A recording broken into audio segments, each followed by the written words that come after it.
Datafolha ouviu 2.058 pessoas de 16 anos ou mais entre os dias 18 e 20 de agosto. E a margem de erro é de 2 pontos percentuais para mais ou para menos. E também temos, Jota, os cenários de segundo turno, né, que também são sempre muito interessantes.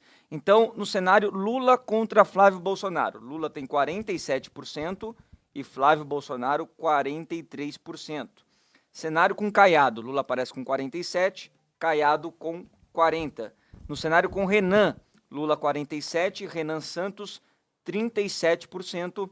No cenário com Zema, Lula 48%, Romeu Zema com 38%. Aí tem aprovação de governo também, desaprova 50%, aprova 47%. E aí eu queria perguntar para o Arthur o seguinte, dá para o Renan chegar nesse segundo turno? E se chegar contra o Lula, tem condição de ganhar? Olá, já deu seu like? Não deixe de ajudar o canal. Novamente, eu não confio nessa pesquisa da Datafolha. Eu não sou terraplanista de pesquisa. Não tô vindo aqui, não. Mas eu acho que duas coisas. Número um, como eu falei, às vezes você, sei lá, você quer a opinião de pessoas mais velhas, você faz pesquisa por telefone fixo. Você quer a opinião de pessoas mais pobres, você vai no horário de pico numa estação de metrô onde tem pessoas ali. As pesquisas, elas têm direcionamento. Não é possível que os resultados das pesquisas sejam tão discrepantes e que os erros perante o resultado da urna sejam tão grandes, né? Então o Datafolha, historicamente, sempre beneficia a esquerda nas pesquisas e eu acho que o Lula não tá com essa bola toda, não. Tá com nenhum outro candidato.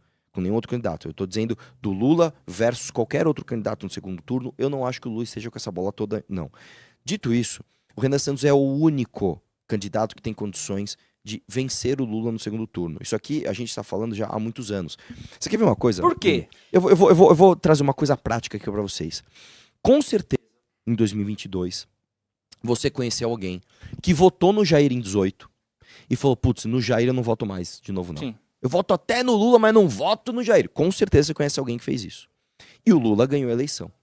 Eu pergunto pra você o seguinte, você conhece alguém que em 2026 falou o seguinte, no Jair eu não voto, no Jair eu votei.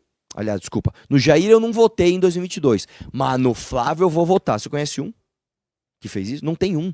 Esses caras, ao longo desse tempo, eles não conquistaram um voto a mais, e muito pelo contrário, ele está tentando se vender, inclusive, como o Bolsonaro moderado. Exatamente, o que é pior ainda, porque as pessoas não deixaram de votar no Bolsonaro porque o Bolsonaro era radical demais. Não, isso não aconteceu. As pessoas falam, eu quero um cara um pouquinho mais moderado em vez do Jair. Isso não é verdade. Quem fala isso é o próprio Paulo Figueiredo, né? O próprio Paulo Figueiredo, que é um dos principais articuladores da campanha do Bolsonaro, diga, pare de falar que você é moderado, porque isso aí vai dar Queria que o Flávio fosse até um pouco mais firme radical nos seus posicionamentos. Eventualmente, porque agora se agravou o processo por a visão bolsonarista, agora o pai dele está preso. Era para ele ser mais radical. Em vez de tentar fazer uma candidatura que eu chamo de esquizoflávia, né? Ela é esquizofrênica. Ele não sabe pra onde é que ele vai. Uma hora ele é moderado, depois ele tenta falar da urna eletrônica, depois ele se reúne com não sei mais quem. E tem uma coisa que eu falo, Arthur, eu quero ter um comentário em cima disso, que é muito semelhante àquilo que tu comentaste agora há pouco. Que essa ideia é o seguinte. Em 2022, nós tínhamos um cenário eleitoral que era o seguinte. Precisamos votar no Jair. O Jair é 99%. Aquele bolsonarista que era o raiz. Né? Aquele tiozão de churrasco que tem a faca do Bolsonaro, bebendo vinho do Bolsonaro, usando tênis do Bolsonaro, usando perfume do Bolsonaro. Ele falava, o Bolsonaro é 99%. O governo dele foi perfeito. Ele só tem um defeito. Qual era o defeito dele? Pandemia? Os filhos. Ah, é verdade. Os filhos dele. É verdade. E agora esse cara parece que ele se esqueceu. Parece que ele esqueceu de tudo isso e está defendendo o Flávio com unhas e dentes. Suzana Busanello, o que o chat está dizendo? Por favor, que a voz do povo é... De Deus. Corajoso. Vamos lá. Eu só tenho uma dúvida. Só antes de ler o chat aqui, Arthur, você disse que o Renan é o único que tem potencial para bater o Lula no segundo turno. Mas como que o Renan pretende crescer para chegar no segundo turno? Porque aí é um caminho bem extenso também, se a gente for se basear nessas pesquisas que estão saindo até o momento. É que, na verdade, a estratégia, vamos dizer assim, não é crescer para o segundo turno. A verdade é o seguinte, o sentimento antipetista, ele é muito mais do que o sentimento, ele é muito maior do que o sentimento petista. O problema é que, de todos os candidatos ditos de direita, o que mais é rejeitado pelas pessoas antipetistas é justamente o bolsonarismo. Mas ele ainda está na frente. Ele está na frente porque ele ainda condensa a maior concentração de votos, né, do que se chama de direita. Mas entre o espectro de direita total, a soma desses votos não vai para o Flávio, e é o que, que mais se é rejeitado, quando você pega a parcela das pessoas que é antipetista, mas não vota no Jair Bolsonaro. Vou dizer imagina o seguinte, imagina uma pessoa que é antipetista, então ela odeia o PT, e ela tem todas as opções para votar no segundo turno, seja Zema, seja Caiado, seja Renan, seja Flávio. O que ela mais rejeita, se ela não for bolsonarista, é o Flávio Bolsonaro. Entendeu? Então, o que eu tô dizendo é o seguinte, o Flávio Bolsonaro, ele é o cara que mais expurgou o voto de direita que não confia, né, na família dele. Ele é o cara que mais olhou e falou assim, o candidato que as pessoas mais olharam e falaram assim, cara, eu voto em qualquer um de direita, menos nesse.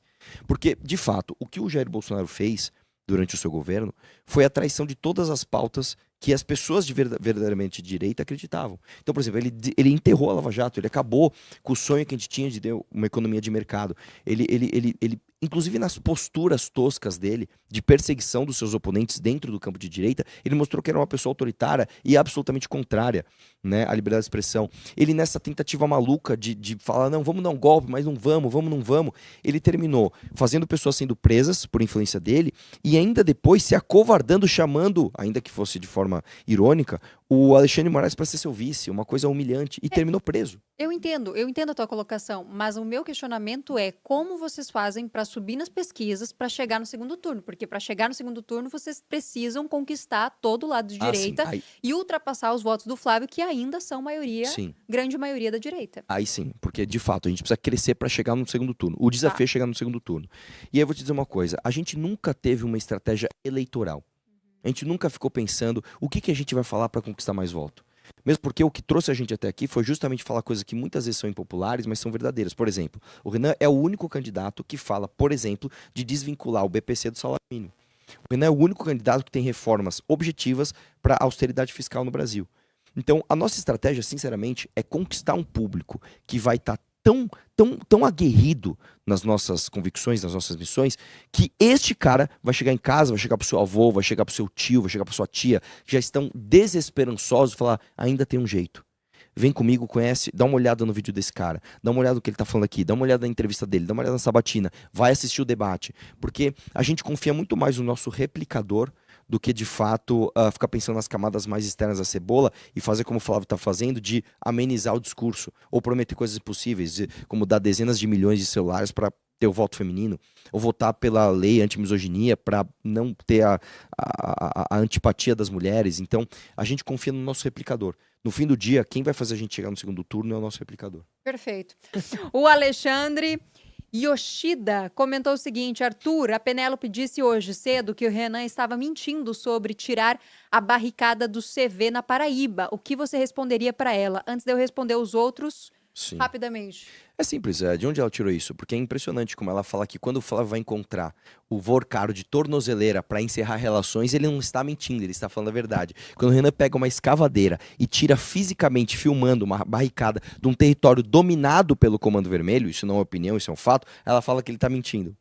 Acho que tá muito claro o que a Penélope está fazendo aqui, né? Pessoal, eu quero saber, Suzana, sobre a informação da ausência de Renan Santos no debate da Record. Teve essa história aí? Tem, inclusive, saiu essa atualização nesta sexta-feira. O candidato Renan afirmou que a Record, de fato, barrou. Não foi assim, retirou o convite ou não convidou.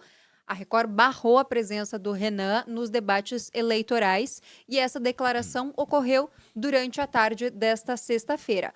O Renan usou o Twitter, o X, na verdade, né, para explicar sobre essa decisão do canal e o motivo contra ele. Aí nós temos a postagem do Renan, tá? Segundo ele, a direção da rede televisiva não apresentou nenhuma justificativa formal e ele avaliou a medida de exclusão como uma atitude ridícula. Então, essa foi a postagem de Renan. Um trecho ali que ele fala, a Rede Record do Bispo Macedo acaba de avisar que não irá me chamar para nada, escreveu ali na sua rede social e o argumento não informaram de fato do porquê que eles não querem que a presença do Renan Santos neste debate. De acordo ainda com o Renan, outras empresas de comunicação não adotaram essa mesma restrição. E para justificar a sua presença nos estúdios, o concorrente citou ainda seu desempenho em uma pesquisa recente, tá? O levantamento usado como referência principalmente sobre essas pesquisas, tá? Essa é uma outra postagem que daí ele repostou vão querer me tirar do debate para aí sim o Flávio Rachada tentar diminuir o prejuízo de não ter ido nos outros. Então, eu fico me questionando, e aí também quero saber a opinião do Renan. Olha aí, a gente está trocando tudo, está misturando as coisas. Do Arthur, se isso entra como uma forma de silenciar um lado que está tentando se posicionar e está querendo ir para esse embate. Porque como nós estamos vendo aí uma atitude de algumas emissoras, de alguns candidatos, principalmente, por exemplo, o Lula, a gente falou até agora, ele está correndo de todos os debates, ele não está querendo ir para o confronto. Então, qual que é a visão de você sobre isso? Seria uma forma de silenciar? Isso prejudica também a campanha de vocês, Arthur? Com certeza, né? Eu acho que assim, fica muito claro, fica muito feio quando uma emissora de TV relevante, uma emissora como a Record, né, que faz é tão presente na vida dos brasileiros, tenta excluir de forma assim até caricata o Renan, né, usando critérios que ninguém entendeu. Eles usam a pesquisa, justamente a pesquisa que o Renan está melhor, onde ele chega nos 10%, para dizer que o Renan não pode ir no debate. Isso não faz o menor sentido. O Paulo Marçal, quando ele foi para a campanha de prefeito de São Paulo, mesmo ele não tendo um partido com representação no Congresso, ele foi chamado para os debates porque ele era um candidato relevante. Ele era, então tinha que ser chamado mesmo. É a mesma coisa o Renan. A missão acabou de ser criada, nós temos um deputado que é o Kim Kataguiri, mas claramente nós somos muito mais relevantes do que outros partidos, inclusive que têm a representação no Congresso e sequer têm candidatos, né? Ou se tivessem, sequer bateriam os 10% que o Renan bateu. Então, para mim, está muito claro que a Record, infelizmente, né, que tem ligações com republicanos, que tem ligações com a campanha do Flávio Bolsonaro, está querendo silenciar o Renan. Eu espero, e eu tenho esperança ainda, né, que eles revejam essa decisão. Eu acho que o próprio volume de interações nas redes sociais em relação a essa declaração deles e essa decisão deles, talvez o façam eles reverem essa decisão, porque realmente vai ficar muito ridículo se eles tirarem o Renan dos debates. Arthur trouxe uma baita audiência pra gente aqui, E hoje é meu aniversário, hein? Tu Eu tá estou de aqui no meu parabéns aniversário. hoje, Aí, palmas, inclusive. produção. Arthur, Efeitos parabéns! Obrigado. Parabéns. Obrigado. Eu obrigado. achei que a galera tava zoando. O pessoal falou aqui, tá de parabéns, tá de aniversário. Posso fazer uma pergunta aqui do Superchat pro Arthur? Mano, Pode. Mas só é o se for de seguinte, hater, eu não é o quero nada de seguinte. pergunta mole, vai. Não, é o seguinte, Arthur. Mas não dá spoiler, hein? Não dá spoiler. Porque a pergunta sobre a Penélope é só no final do programa. Tá todo mundo querendo saber, mas é só no final do programa. Vão dizer que a gente tá enganando a audiência. Mas o Cláudio Becker, 6745, diz o seguinte: Arthur, a Penélope diz todo dia que o MBL abandonou a luta pela liberdade de expressão. O que você tem a dizer sobre isso? Não fala sobre a Penélope, só Tá bom. sobre esse questionamento do MBL ter abandonado a liberdade de expressão. Primeiro que isso é uma mentira, né? A gente sempre foi a favor da liberdade de expressão. Acontece que é o seguinte, todas as pessoas que raciocinam sabem que em alguma instância você vai restringir a liberdade de expressão. Eu vou dar exemplos aqui. Se uma pessoa sai na rua com uma camiseta do nazismo, falando que você tem que ser nazista, você acha que isso deve ser permitido? Não. Então, sim, você também é a favor de alguma restrição na liberdade de expressão. Se uma pessoa falar que negro é macaco, tem que ser escravo, essa pessoa não tem que ser punida legalmente pelo que ela falou? Sim. Logo, você também é a favor de alguma restrição. Agora, é curioso que a Penélope aponta, né? Uma vez que ela torce muito pro Flávio, fala muito do Flávio, que eles são verdadeiramente contra a liberdade de expressão. Eu quero lembrar que o time do Flávio Bolsonaro, tá, quis processar o Danilo Gentili, porque no filme dele tinha uma piada com um professor, um personagem que era pedófilo. Era uma piada. O time do nosso querido Flávio Bolsonaro, tá, impediu o Danilo Gentili de entrar no Congresso Nacional. O time do Flávio Bolsonaro perseguiu todos os opositores que ousavam criticar o Jair Bolsonaro. Então, assim, tá muito claro pra mim aqui quem é contra e quem é a favor de liberdade de expressão. Lembrando que esse time desses caras a favor da liberdade de expressão estavam pedindo ditadura militar no Brasil, né? Então, pra mim, assim, fica claro que a Penélope, infelizmente, ela é só uma pessoa torcendo pelo Flávio. Suzana Busanel.